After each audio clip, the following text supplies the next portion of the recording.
Hello dear students, मेरा नाम है इंद्रजीत सिंह और आप मुझे देख रहे हैं हमारे खूबसूरत अपने प्यारे चैनल आरटी अकेडमी पर। आरटी अकेडमी पर हम कर रहे हैं क्लास 11th और 12th के ईयर लॉन्ग लेक्चर सीरीज, यानी कि स्कूल और बोर्ड एग्जामिनेशंस को ध्यान में रखते हुए पूरे साल का course physics, chemistry, maths, biology 4 subject अब एग्जॉस्टिवली करेंगे। फिर फिजिक्स चल रही है, क्लास 11th की बात है, नया चैप्टर, नया अध्याय, कहानी चल रही है सेंटर ऑफ मास की। सेंटर ऑफ मास में आज बेसिक डेफिनेशन और इंट्रोडक्शन की बारी है, तो आपको थोड़ा थोड़ा समझाते हैं। अगर आपसे कहा जाए कि आपके पास किसी प्रकार की कोई रिंग है या किसी प्रकार की कोई डिस्क है या आपके पास ऐसा कोई एक रेक्टेंगल, स्क्वायर टाइप की कोई चीज है या इस तरह का कोई भी चीज या एक सिंपल रॉड है, आप इसे कहां से बैलेंस कर सकते हैं? तो आप कहेंगे रिंग को तो उसके सेंटर से बैलेंस किया जा सकता है, इसको भी इसके सेंटर से और इसे इसके मिड पॉइंट से बैलेंस किया जा सकता है। इस बात की फीलिंग कैसे आ रही है? हम उसका सिमेट्रिक सेंटर समझ रहे हैं और ये मान रहे हैं कि सिमेट्रिक सेंटर के अबाउट बॉडी बैलेंस्ड हो जाएगी। ये हमारा डेली लाइफ एक्सपीरियंस है। ये वो पॉइंट्स जहां पे बॉडी को बैलेंस कर रहे हैं, इसको बहुत रफ आइडिया में, बहुत एक्यूरेट तो नहीं है लेकिन बहुत रफ आइडिया में हम बोलते हैं सेंटर ऑफ मास। आप देखें, हमने एक सिलेंडर लिया तो सिलेंडर की एक्सिस से पास होने वाला वो जो ज्योमेट्रिक सेंटर वाला पॉइंट है, ये इस मटेरियल का, इस सिलेंडर का सेंटर ऑफ मास कहलाएगा। ट्रायंगल में आप देखें कि जहां ये 3 एंगल बाइसेक्टर्स मिलेंगे उस जगह सेंट्रॉइड होगा और ये सेंट्रॉइड ही ट्रायंगल का सेंटर ऑफ मास होगा। रिंग है या डिस्क है तो उसका सेंटर ही सेंटर ऑफ मास होगा। स्क्वायर है या डायगोनल या फिर रेक्टेंगल है तो जहां डायगोनल इंटरसेक्ट कर रहे हैं वो ही हमारा सेंटर ऑफ मास होगा। इसी तरह यहां पर भी ये केस बन गया। सेंटर ऑफ मास का मतलब ये है, ज्योमेट्रिक सेंटर से मत समझना, ये मानना कि जिस पॉइंट से बॉडी को बैलेंस किया जा सकता है। ये भी बहुत एक्यूरेट नहीं है लेकिन इससे काम चल जाता है। तो आइए देखें कि क्या है कहानी सेंटर ऑफ मास की। Center of mass of a body or a system of particles is defined as a point at which the whole mass of the body or the whole masses of the body, जितने भी particles हमें लिए किसी system में, is concentrated, appeared to be concentrated or assumed to be concentrated। सब एक ही शब्द है, किताबों में हेरफेर होता रहता है, कोई दिक्कत की बात नहीं। जैसे मान लीजिए आपके पास एक डिस्क थी सर्कुलर, आप इसके सेंटर के अबाउट पाइवट करेंगे तो ये बैलेंस हो जाएगी। तो इसका मतलब ये है कि आपको गलती से भी इस लेफ्ट साइड के रॉड, ये डिस्क और राइट साइड के डिस्क को बैलेंस करने की जरूरत नहीं पड़ी। इसका मतलब ये हुआ कि अगर ये इस बॉडी को मैंने इस पॉइंट से बैलेंस कर लिया तो ये पूरी बॉडी बैलेंस हो जाएगी। इसका मतलब ये है कि मैं ऐसा मान रहा हूं कि इस पूरी बॉडी में कहीं मास नहीं, ऐसा नहीं कि कहीं मास नहीं, मैं मान रहा हूं इमेजिनेशन में कहीं मास नहीं है। ये सारा का सारा मास एक पॉइंट साइज में कंसंट्रेट कर दिया गया। ये सारा का सारा मास एक पॉइंट साइज में कंसंट्रेट कर दिया गया। और सारा मास कहां आ गया बच्चों? ये आ गया इस पर्टिकुलर पॉइंट पर। जिस पॉइंट पर हमने मास को कंसंट्रेट करता हुआ माना, अगर मैं उस पॉइंट को बैलेंस कर लूं तो बाकी जगह तो मैंने मास छोड़ ही दिया ना, माना ही नहीं। तो अगर ये बैलेंस हो गया तो पूरी बॉडी बैलेंस होनी चाहिए। इसका मतलब ये है कि अगर मैं बॉडी को बैलेंस करना चाहता हूं तो सेंटर ऑफ मास से बैलेंस करूंगा। अच्छा, यानी अगर सेंटर ऑफ मास बैलेंस हो गया तो बॉडी बैलेंस रहेगी? जवाब है हां। एन इमेजिनरी पॉइंट, ये इमेजिनरी है, ये रियल लोकेशंस नहीं है, ये लोकेशन है, हम मान रहे हैं। ऐसा थोड़ी है कि डिस्क है तो बाकी जगह मास गायब हो जाएगा। इट्स आवर परसेप्शन, हम इसको समझ रहे हैं। तो एक इमेजिनरी लोकेशन है जिस लोकेशन पर पूरे सिस्टम का सारा मास कंसंट्रेट करता हुआ मानेंगे और सिस्टम पे कोई फर्क नहीं पड़ेगा, हम उसको वैसे ही बैलेंस कर पाएंगे। ऐसे इमेजिनरी लोकेशन को हम नाम दिया करते हैं सेंटर ऑफ मास। क्या नाम देते हैं? Centre of mass. अच्छा, कोई और डेफिनेशन? जी हां, a position that is defined related to an object और a system of objects is known as centre of mass. अरे ये क्या बात है, बताते हैं। देखो, मान लो तुम्हारे पास एक ऐसा पार्टिकल, ये आगे की तरफ किसी v वेलोसिटी से जा रहा है। क्या तुम न्यूटन्स लॉज में इतने बड़े बड़े पार्टिकल बना के आए हो? जी हां। क्या इनकी जगह तुमने एफबीडी बनाया है? जी हां। क्या एफबीडी में तुम एक पॉइंट रिप्रेजेंट करते थे? जी हां करते थे, और उसकी वेलोसिटी v बता देते थे। ये जो पॉइंट का रिप्रेजेंटेशन है अगर तुम इस बॉडी में करना चाहो तो तुम कहां कर पाओगे? तो तुम कहोगे कि सर हमने इसके सेंटर पर एक पॉइंट मान लिया और ये सोच लिया कि ये बॉडी कुछ है ही नहीं, बकवास है ये सब, और ये पॉइंट मास v वेलोसिटी से जा रहा है। मैं इस पूरी बॉडी के मोशन को नहीं सोच रहा हूं, मैं सिर्फ और सिर्फ इस सेंटर ऑफ मास के बारे में सोच रहा हूं। अच्छा, यानी ये बॉडी जैसा मोशन कर रही है, इसके मोशन की बजाय अगर मैं इसके सेंटर ऑफ मास के मोशन को देख लूं तो मालूम चल जाएगा कि बॉडी क्या कर रही है। जी हां, यानी कि कोई भी एक्सटेंडेड बॉडी है व्हाटएवर, इसका कहीं ना कहीं सेंटर ऑफ मास है, वो इमेजिनरी लोकेशन जहां पे इसका मास कंसंट्रेट करता हुआ हम अज्यूम करेंगे, जहां से इसे बैलेंस किया जा सकता है। अगर ये बॉडी कुछ ट्रांसलेशन मोशन कर रही है तो मैं चाहूं तो इस बॉडी को पढ़ूं और चाहूं तो सिर्फ इस सेंटर ऑफ मास को पढ़ूं, तो मेरे लिए ट्रांसलेशनल मोशन की स्टडीज बिल्कुल एक्यूरेट हो जाएगी। अ पोजीशन, एक point, location that is defined relative to an object, इस ऑब्जेक्ट की जगह पर इसे मान लिया गया, उसे सेंटर ऑफ मास बोला गया। इससे हम पढ़ क्या पाएंगे? इससे पढ़ पाएंगे पार्टिकल का ट्रांसलेशनल मोशन। रोटेशनल नहीं पढ़ पाएंगे, नहीं। जैसा ट्रांसलेशनल मोशन बॉडी कर रही है, identical translational motion centre of मास करता है। तो अगर बॉडी ट्रांसलेशनल मोशन और रोटेशनल में भी है, दोनों में, तो उसमें ट्रांसलेशनल मोशन का जो पोर्शन है उस हिस्से को हम सेंटर ऑफ मास मानकर सॉल्व कर लेते हैं, पढ़ लेते हैं। इतना बड़ा भारी पार्टिकल भी नहीं पढ़ना पड़ेगा एंड सेंटर ऑफ मास का ट्रांसलेशनल मोशन वैसा ही रह जाएगा। इसलिए सेंटर ऑफ मास की बड़ी उपयोगिता है।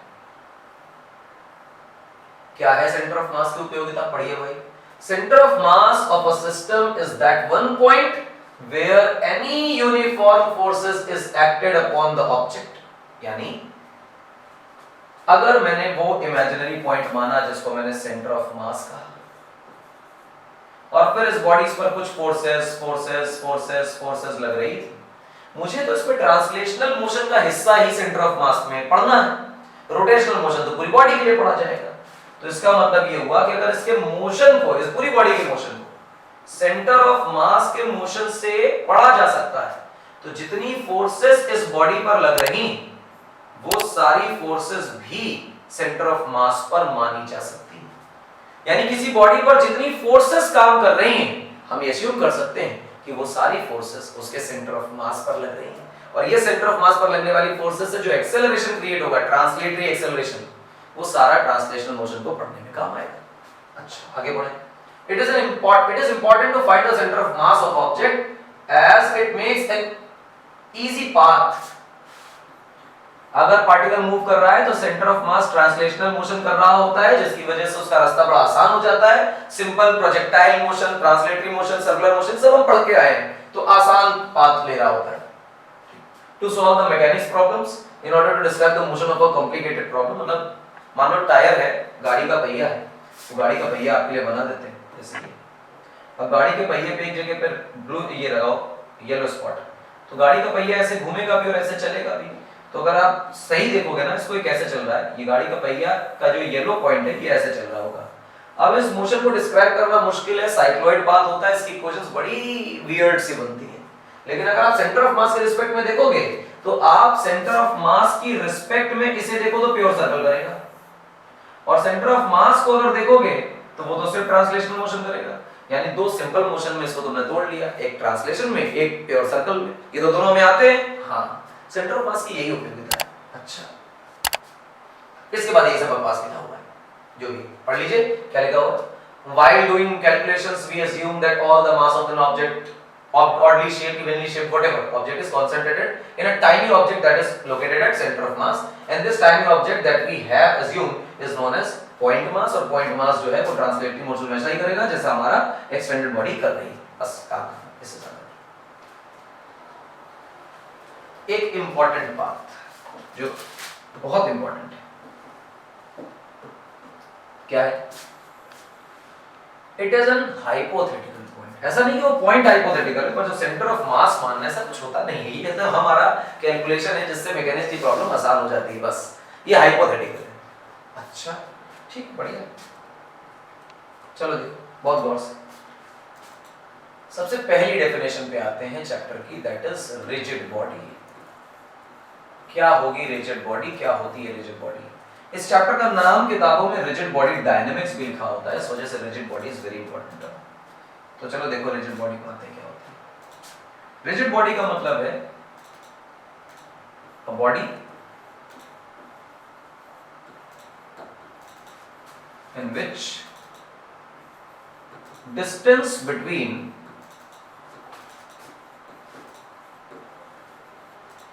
any two points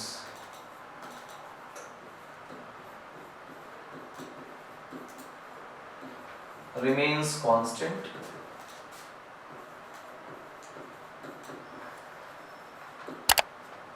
under any external force। किसी भी प्रकार की फोर्स लग जाए, कितनी भी फोर्स लगा लो, कितनी भी ताकत लगा लो, कुछ भी कर लो, दो पॉइंट्स के बीच की जो डिस्टेंस है वो चेंज नहीं होना चाहिए। जैसे मान लो मेरी कोई बॉडी है, एक पॉइंट ए, एक पॉइंट बेटा बी। अब आप देखिए गौर से, ए और बी के बीच की दूरी ये, इस दूरी को मैं बोल रहा हूं डी। आप इस पे इधर से फोर्स लगाइए, इधर से फोर्स लगाइए, इधर से फोर्स लगाइए, इधर से फोर्स लगाइए, इधर से फोर्स लगाइए, ऐसे फोर्स लगाइए, ऐसे फोर्स लगाइए, व्हाटएवर कितनी भी फोर्स लगा दीजिए, इनके बीच की दूरी बदलेगी नहीं। तो हम कहेंगे कि D जो है वो है फिक्स्ड, D फिक्स्ड। इसका मतलब ये हुआ कि अगर मैं कोई ये दो पॉइंट ले रहा होता जिसको C एंड कैपिटल D बोलते हैं, तो इनके बीच का जो बेटा सेपरेशन होता है ये, जिसको हम कोई दूसरा नाम दे देते हैं, जैसे मान लेते हैं D प्राइम बोल देते हैं, this D prime is also fixed. यानी किसी भी दो पॉइंट्स के बीच की दूरी नहीं बदल रही, तो हम कहेंगे हाँ किसी भी दो पॉइंट के बीच की दूरी नहीं बदल रही। अगर किसी भी दो पॉइंट के बीच की दूरी ना बदले, तो इसका मतलब शेप भी नहीं बदल रहा और साइज भी नहीं बदल रहा। सच बात है। इस सारी डेफिनेशन का मूल मुद्दा ये है कि shape and size cannot be altered, में चेंजेस नहीं आएंगे। शेप और साइज में किसी प्रकार का कोई चेंज नहीं आएगा।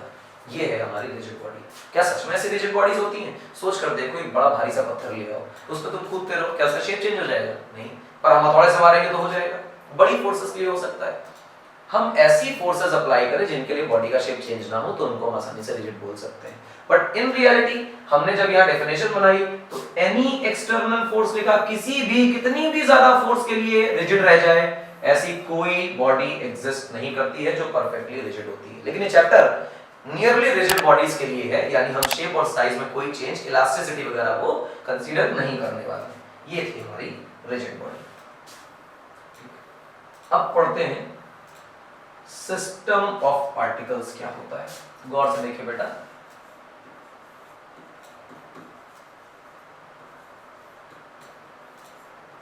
System of particles. What is my system of particles? देखिए बच्चों, सिस्टम ऑफ पार्टिकल क्या चीज है, पर खतरनाक चीज है, मजेदार। जैसे मानो कि मेरे पास एक x y z एक्सिस है, इस तरह से तीनों एक दूसरे से परपेंडिकुलर है। ठीक है, अच्छी बात है। ये x, इसे बेटा आप y बोल रहे हैं, इसे आप z बोल रहे हैं। इसके बाद आपके पास यहाँ पर कोई पॉइंट है जहाँ पर एक बहुत छोटा पार्टिकल है, पॉइंट मास m1, यहाँ पे m2, यहाँ पे m3। लोकेशन में कहीं भी हो सकते हैं, इसलिए पॉजिटिव नेगेटिव में कोई भेद ना करें, आप कहीं भी मान लें। और इस तरह से बहुत सारे हैं, मैं नहीं मान रहा कि कोई 1 2 3 4 हैं, तो बनाने को कितने ही बना लें, लेकिन बहुत सारे हैं, ऐसा अज्यूम करते हैं।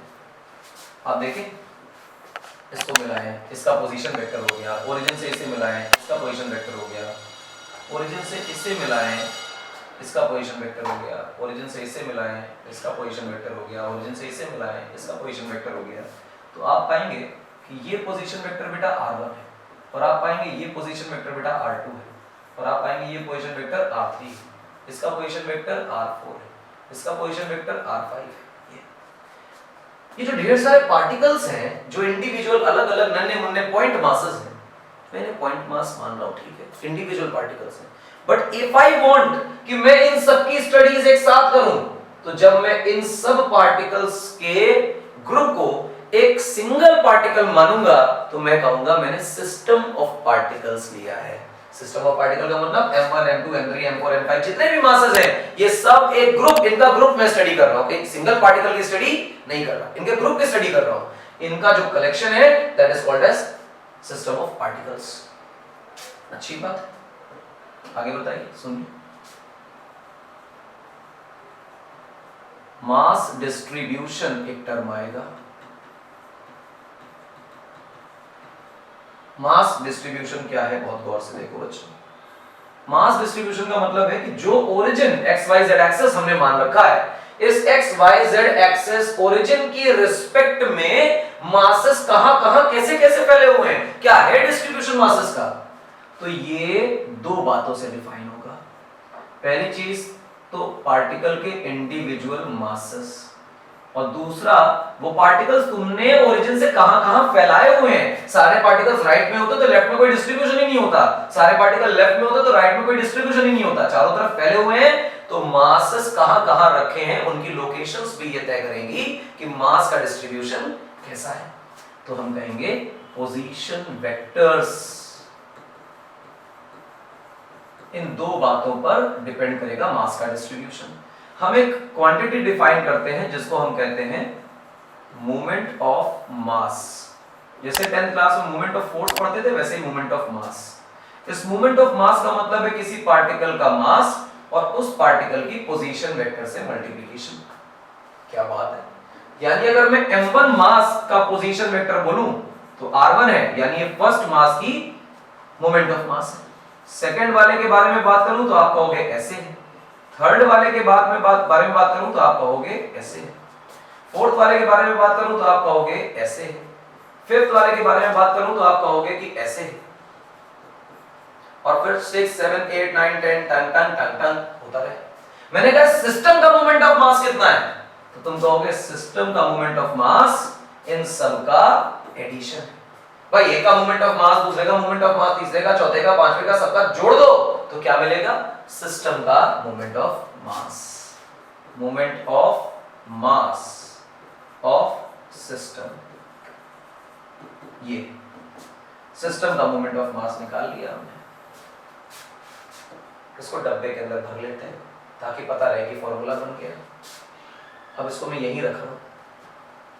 मैं आपके लिए ये कह रहा हूं, गौर से देखा बच्चा, परेशान नहीं होना इसमें, कि इस पूरे सिस्टम में कोई एक पर्टिकुलर पॉइंट ऐसा होगा, लोकेशन इमेजिनरी, जिसको हम लोग नाम दिया करते हैं सेंटर ऑफ मास, जिसके अबाउट पूरे मास को कॉन्सेंट्रेटेड माना जा सकता है और सिस्टम की सिमेट्री में कोई चेंज नहीं आएगा। यानी सेंटर ऑफ मास वो आदमी है जहां पर अगर मैंने सारे मास को इकट्ठा करके पॉइंट मास बना के डाल दिया तो मोमेंट ऑफ मास में कोई चेंज नहीं आएगा, मास के डिस्ट्रीब्यूशन में कोई परिवर्तन नहीं होगा। तो मान लेते हैं ये वो लोकेशन है जहां पर मुझे सेंटर ऑफ मास मिल रहा है। तो यहां पर मैं क्या मान रहा हूं कि total mass m1 m2 m3 m4 m5 जितना भी मास है वो सारा इस पर्टिकुलर पॉइंट पर लोकेटेड है। ठीक है, अब अगर मैं इसका ओरिजिन से पोजीशन वेक्टर निकालूं तो मैं इसे कह रहा हूं बेटा r सेंटर ऑफ मास।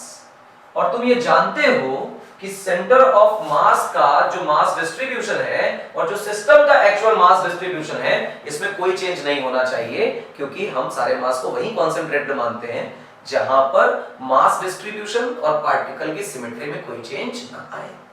तो अगर मैंने सारे सिस्टम को मान लिया कि वो सेंटर ऑफ मास पर लोकेटेड है तो सिस्टम का मोमेंट ऑफ मास कैसे निकाला जाएगा, तो तुम ये कहोगे कि सेंटर ऑफ मास के रिस्पेक्ट में अगर मोमेंट ऑफ मास लिखेंगे तो हम लिखेंगे total mass into centre of mass की वो इमेजिनरी लोकेशन जो हमारे ओरिजिन से है। अच्छा, अगर ये होगा तो तुरंत ही दो बच्चे बोलेंगे कि सर सिस्टम का मोमेंट ऑफ मास तो ऊपर भी लिखा है और सिस्टम का मोमेंट ऑफ मास तो नीचे भी लिखा है, तो क्यों ना इन दोनों को ऐड कर दिया, सॉरी इक्वेट कर दिया जाए। तो जैसे ही आप इक्वेट करेंगे तो क्या पता चलेगा, total mass into centre of mass की location that is equal to m1 r1 individual moment of masses के सम।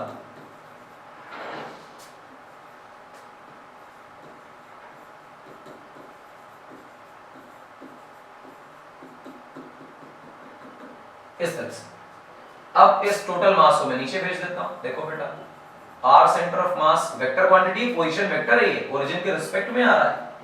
m1 r1 वेक्टर प्लस बेटा m2 r2 वेक्टर प्लस बेटा m3 r3 वेक्टर प्लस बेटा m4 r4 वेक्टर प्लस बेटा जितना भी चलता जा रहा है, and this thing is divided by m total.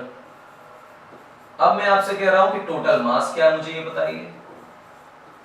तो आप कहेंगे टोटल मास का मतलब होता है m1 plus m2 plus m3 plus m4। तो बस यहां पे वो वैल्यू डाल देनी है, जितने भी मासेस हैं, मैंने n मासेस मान रखे। यहां पर आया बेटा आपका m1 plus m2 plus m3 plus m4 plus m5 whatever जितने भी। अब आप देखिए, आपने ये जो फॉर्मूला बनाया है जो डब्बे के अंदर बंद है, ये फॉर्मूला सबसे खूबसूरत फॉर्मूला है जो आपको बता रहा है कि किसी सिस्टम का मोमेंट सेंटर ऑफ मास कहां होगा। मोमेंट ऑफ मास से निकला है, तो सेंटर ऑफ मास किसी सिस्टम का कहां पाया जाएगा, उसका एक सिंपल सा फॉर्मूला बना दिया हमने। अब आप ढूंढ पाए कि किसी सिस्टम का सेंटर ऑफ मास कहां है, वो सेंटर ऑफ मास की लोकेशन पता चलती है, आप उस पॉइंट से सिस्टम को बैलेंस कर पाएंगे और सिस्टम के मोशन को स्टडी कर पाएंगे, ट्रांसलेटरी मोशन को उस पॉइंट के हिसाब से पढ़ पाएंगे। आप इस फॉर्मूले को और थोड़ा मैथमेटिकली देखें तो ऊपर वाला टर्म लिखा हुआ है sigma mi ri, i equal to 1 से लेके n तक, और डिवाइड हो रहा है बेटा सिग्मा mi से i इक्वल टू 1 से लेके n तक। ये बेटा आपका सेंटर ऑफ मास है। और ध्यान दीजिए, जो बेटा सेंटर ऑफ मास है, क्योंकि वो पोजीशन वेक्टर है और उसे नापा गया है किसी ओरिजिन से, तो चॉइस ऑफ कोऑर्डिनेट्स पे डिपेंड करेगा कि सेंटर ऑफ मास कहां है। ओरिजिन अगर शिफ्ट हो जाए तो सेंटर ऑफ मास की लोकेशन तो वैसे ही चेंज हो जाएगी। तो हम कहेंगे कि सेंटर ऑफ मास जो है वो डिपेंड करता है, depends on choice of origin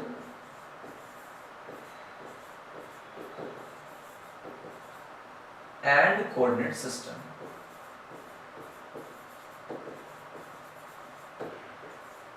coordinate system पर भी डिपेंड करता है, कहां x y z एक्सेस मानी, और इस पर भी डिपेंड करता है कि तुमने ओरिजिन कहां माना है। ओरिजिन की कहानी को बदलोगे तो तुम्हें फीलिंग आएगी कि ये RCOM सेंटर ऑफ मास का पोजीशन वेक्टर चेंज हो गया। तो इस तरह से सेंटर ऑफ मास की डेफिनेशन बनती है और इस तरह से एक फार्मूला बनता है। यहां पर हम आज अपने लेक्चर को रोक रहे हैं। सेंटर ऑफ मास का इंट्रोडक्शन, उसकी डेफिनेशन, उसका फार्मूला मेकिंग और उसकी इंपॉर्टेंस, उसके सारे के सारे कैरेक्टरिस्टिक्स हमने आज कवर किए। सेंटर ऑफ मास से डायनेमिक्स कैसे पढ़ा जाता है बॉडी का, वो पोर्शन हम आगे के 3 लेक्चर्स में करेंगे। ठीक, तो आज के लेक्चर को यहाँ पर बेटा रोकते हैं, कंक्लूड करते हैं लेक्चर, और आप पाएंगे कि हमारे यहाँ आरटी एकेडमी पर फिजिक्स, केमिस्ट्री, मैथ्स और बायोलॉजी के ईयर लॉन्ग लेक्चर सीरीज है। मतलब सारे चैप्टर्स, सारे सब्जेक्ट्स में सारे चैप्टर्स पढ़ाए जा रहे हैं और पूरा कंटेंट पढ़ाया जाएगा, पूरा सिलेबस पढ़ाया जाएगा आपके बोर्ड और स्कूल एग्जाम्स को ध्यान में रखें, और साथ ही साथ बहुत सारे क्वेश्चंस कराए जाएंगे। तो हमें फॉलो करते रहिए, आरटी एकेडमी को फॉलो करिए, सब्सक्राइब करिए, शेयर करिए। मिलेंगे अगले लेक्चर में डायनेमिक्स के साथ, यानी कि कैसे सेंटर ऑफ मास का इस्तेमाल करेंगे हम मोशन की स्टडीज में। Till then, thank you.